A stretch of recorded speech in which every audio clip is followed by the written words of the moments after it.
नमस्कार दोस्तों, आप सभी का हमारे नए वीडियो में स्वागत है। आज का टॉपिक है श्री हनुमान जी। हाँ, हमारे रोड मॉडल से पहला श्री हनुमान जी के जितना ज्ञान पूरी दुनिया में किसी के पास नहीं है, क्योंकि वो ज्ञान के भंडार हैं। उनके पास बचपन में ही सारी डिग्रियां हासिल हो गई थी, क्योंकि उन्होंने जब सूर्यदेव के पास शिक्षा लेने के लिए गए थे, सूर्यदेव से शिक्षा ग्रहण करने गए थे, उसी वक्त से ही उनके पास उन सारी डिग्रियों का वो हो गया था, जिसके वजह से श्री हनुमान जी कभी भी कहीं भी कुछ भी कर सकते थे, लेकिन उनको कोई रोक नहीं पाता था। उनका मेन कारण क्या था कि श्री हनुमान जी के पास इतना सारा ज्ञान था। अगर उतनी उसमें से 5% आज के डेट में कुछ ज्ञान हम लोगों को मिल जाए, हम सभी को मिल जाए सर, तो क्या लगता है सर, हम उस पर अगर काम करें, जो श्री हनुमान जी के पास ज्ञान है उस पर अगर हम काम करें, तो क्या लगता है सर, हम अपने जीवन में बेहतर नहीं कर पाएंगे? श्री हनुमान जी एक ऐसे रोल मॉडल हैं आज के डेट में, जो सब कुछ होते हुए भी उनको कभी भी कोई ये नहीं कह सकता कि श्री हनुमान जी ऐसे हैं वैसे हैं। सीखने वाली सबसे बड़ी बात है कि ज्ञान अर्जित करना बहुत जरूरी है। किसी भी जगह पे, किसी भी फील्ड में, जीवन में अगर आपके पास ज्ञान नहीं है, अगर आपके पास ज्ञान का भंडार आप नहीं है, तो आप अपने लाइफ में बहुत अचीवमेंट नहीं कर पाएंगे। क्योंकि श्री हनुमान जी एक ऐसे देव हैं जिनके पास ज्ञान का भंडार है, जिनसे अगर आप सीख सकते हैं। बहुत सारी चीजें हैं जो ज्ञान के भंडार है, उनसे अगर सीख लेंगे तो क्या लगता है सर, आपको अपने ज्ञान पे संदेह होगा? नहीं होगा, क्योंकि आपने उन गुरु को चुना है। ज्ञान का भंडार है श्री हनुमान जी। हमारे श्री हनुमान जी रोड मॉडल तो हैं, लेकिन उनके अंदर इतनी ज्ञान है, इतनी ज्ञान है कि उनसे अगर हम कुछ भी, उनका 1% भी अगर सीख लेंगे, अपने जीवन में उतार लेंगे, तो अपने जीवन में बहुत बेहतर कर सकते हैं। उनसे सीखने वाली बात है कि ज्ञान में वो दुनिया को हरा सकते हैं। उनके पास ऐसी कौन सी डिग्री नहीं है जो आज हमारे पास है? सारी डिग्रियां हैं। कोई डिग्री ऐसा नहीं है जो श्री हनुमान जी के पास नहीं है। ज्ञान के मामले में सारी डिग्रियां हैं। जिस ज्ञान को उन्होंने अपने अंदर उतारा, जिसके वजह से आज वो इस कलयुग के भगवान माने जाते हैं। तो ज्ञान को अर्जित करना ही सबसे बड़ा ज्ञानी कहलाता है। क्योंकि ज्ञान अगर हमारे पास नहीं होगा तो हम किसी को क्या शिक्षा दे पाएंगे, क्या बता पाएंगे, क्या सिखा पाएंगे? अगर कोई आप शिक्षक हैं, आप शिक्षक की पढ़ाई कर रहे हैं, तो आपके पास ही अगर ज्ञान नहीं होगा तो क्या लगता है सर, आप किसी को सिखा पाएंगे? नहीं, क्योंकि आपके पास जिसको आपको सिखाना है उससे कहीं ज्यादा आपके पास ज्ञान होना चाहिए। बात है सीखने वाली श्री हनुमान जी से। अहंकार, निरअहंकारी श्री हनुमान जी एक ऐसे देवता हैं जिनके अंदर इतनी सारी ज्ञान होने के बाद, इतनी सारी डिग्रियां होने के बावजूद फिर भी उनको 1% भी अहंकार नहीं है, जिसके वजह से सारी दुनिया उनको मानती है। क्योंकि उनके पास कभी भी श्री राम जैसे गुरु, श्री राम को मानने वाले, जो श्री राम के भक्त हैं, सूर्यदेव से उन्होंने शिक्षा प्राप्त किया, लेकिन फिर भी उनको इस चीज का अहंकार नहीं कि मेरे पास इतनी सारी डिग्रियां हैं। अगर कोई व्यक्ति सीता से मिलने के लिए लंका गए थे, जब माता के पास पहुंचे तो क्या लगता है, माता के पास पहुंचते ही बोलने लगे, माता जी मैं ये डिग्री हासिल किया हूँ, माता जी ये डिग्री हासिल किया हूँ, माता जी मैं ये कर लिया हूँ, मैं ऐसा हूँ वैसा हूँ? ऐसा कुछ बोले नहीं। माता जी से सिर्फ बोले मेरा परिचय। माता जी ने पूछा, माता सीता ने पूछा कि तुम कौन हो? तो श्री हनुमान जी बड़े प्यारा सा जवाब देते हैं कि माता जानकी, मेरा कोई परिचय नहीं है, मैं सिर्फ प्रभु श्री राम का एक छोटा सा भक्त हूं। मैं श्री राम का एक छोटा सा तुच्छ सा भक्त हूं। लेकिन सीखने वाली बात है कि इतनी सारी ज्ञान होते हुए, इतनी सारी डिग्री होते हुए, अहंकार नाम का उनके पास कोई चीज नहीं है। अगर उस जगह पे हमारे जैसे आदमी, आपके जैसे आदमी सर उस जगह पे होते, तो मैं ये डिग्री हासिल किया हूँ, मैं एमए किया हूँ, बीए किया हूँ, बीकॉम किया हूँ, ये है वो है, इतनी सारी डिग्रियां दिखाने लगते कि देखने वाला भी घबरा जाता। लेकिन श्री हनुमान जी क्या कह रहे हैं, माता जानकी मैं सिर्फ प्रभु श्री राम का एक छोटा सा दूत हूं, इसके अलावा मेरा कोई परिचय नहीं है। तो माता ने कहा कि ठीक है, तुम प्रभु श्री राम के दूत हो, मैं कैसे यकीन करूं। एक तो प्रभु श्री हनुमान जी ने माता को प्रभु श्री राम के 12 ऐसी बहुत सारी चीजें बताई, जिन्होंने बताया कि माता का विवाह के बारे में, पिता दशरथ के बारे में बहुत सारी चीजें ऐसी बताई, 10-12 बातें बताई, तब जाके माता को थोड़ा सा विश्वास आया कि हाँ ये प्रभु श्री राम का दूत है। उस जगह पे अहंकार नाम का सीखने वाली सबसे बड़ी बात है कि 1% उनको अहंकार नहीं था।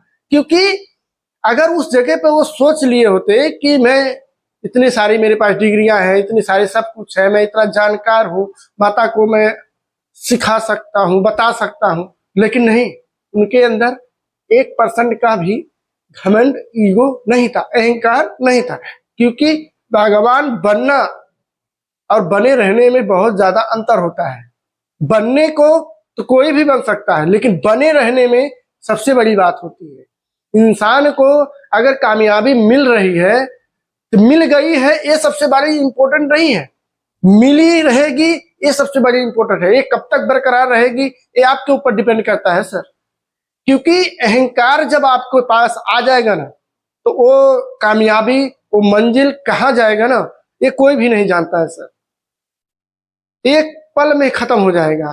तो अहंकार आपके जीवन में कभी नहीं होना चाहिए, क्योंकि आपके अंदर जब अहंकार आ जाएगा ना सर, तो आप अपने जीवन में बेहतर से बेहतर काम को खराब कर देंगे। क्योंकि अहंकार कभी किसी को अच्छा नहीं कर सकता है, कभी किसी को कामयाबी के रास्ते पे नहीं ले जा सकता है, अहंकार अगर आपके अंदर है तो दूसरी सबसे बड़ी बात है कि अहंकार को त्यागना ही सबसे ज्यादा जरूरी है। क्योंकि अहंकार अगर आपके अंदर है तो आप अपनी लाइफ में बड़ी अचीवमेंट को नहीं कर पाएंगे। क्योंकि बड़ी अचीवमेंट को करने के लिए, पाने के लिए आपके अंदर अहंकार, ईगो बिल्कुल नहीं होना चाहिए। तो उस चीज को आप फॉलो कीजिए। श्री हनुमान जी से दूसरी सबसे बड़ी बात यही चीज सीखने वाली है कि अहंकार होना ही नहीं चाहिए, अहंकार नाम का चीज नहीं होना चाहिए अपने अंदर। अगर अपने अंदर अहंकार नाम का चीज है तो आप उसको भुला दीजिए, उसको, इस गलतफहमी जीना बंद कर दीजिए कि मेरे पास सब कुछ है। ऐसा कुछ भी नहीं है, आपसे भी बड़े बड़े हैं, आपसे भी बड़े तुर्रम खान हैं। क्योंकि अगर आप अपने आप को सबसे बड़े तुर्रम खान समझ रहे हैं तो किसी ऐसे जगह पे फंस जाएंगे जहां पे आपका अहंकार नहीं काम करेगा सर, आपको झुकना भी पड़ जाएगा।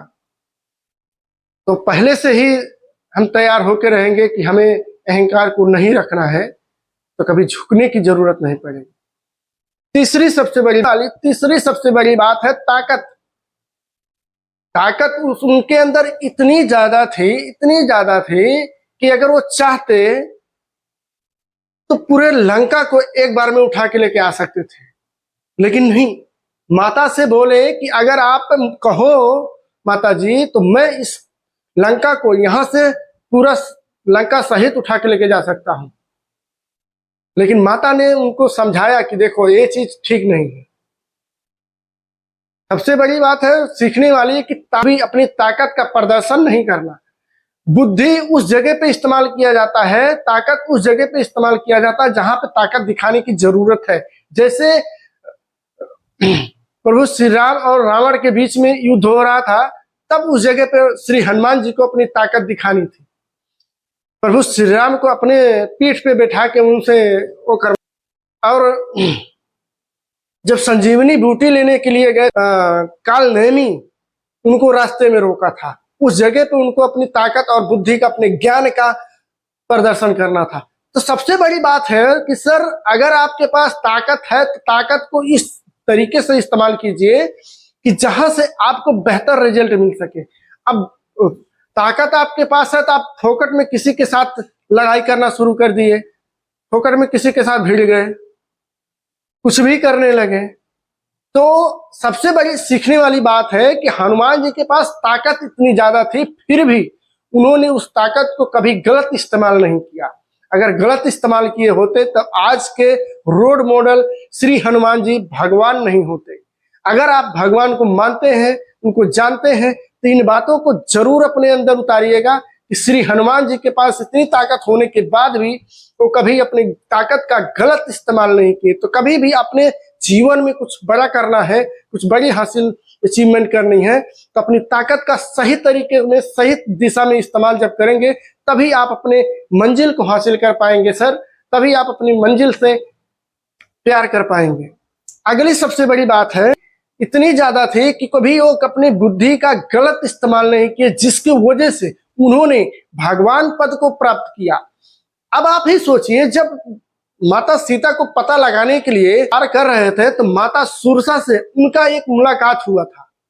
जब मुलाकात हुआ तो माता सुरसा ने उनका परीक्षा लेना शुरू किया। जब तो प्रभु श्री हनुमान जी ने उस जगह पे अपनी बुद्धि का इस्तेमाल किस तरीके से किया था। सबसे बड़ी बात सीखने वाली है कि अपनी बुद्धि का इस्तेमाल कब और कैसे किया जाता है, कहाँ किया जाता है, किस तरीके से किया जाता है, तो हमारे बुद्धि, हमारे दिमाग बेहतर तरीके से काम करेंगे। सबसे बड़ी सीखने वाली बात है कि श्री हनुमान जी जब माता सुरसा से मिले थे, माता सुरसा ने जब अपना मुख बढ़ाना शुरू किया था, 1 योजन बढ़ाई माता सुरसा ने अपने मुख को, श्री हनुमान जी ने 2 योजन का अपना शरीर बना लिया, क्योंकि वहां पे उनको बुद्धि का इस्तेमाल करना था, अपनी बुद्धि को करना था। क्योंकि अगर अपने ताकत का इस्तेमाल नहीं किए होते तो श्री हनुमान जी माता सुरसा को पार कभी नहीं कर पाते, माता सुरसा से उनको आशीर्वाद नहीं मिलता। तो सीखने वाली सबसे बड़ी बात है कि अपनी बुद्धि का, अपने ज्ञान का,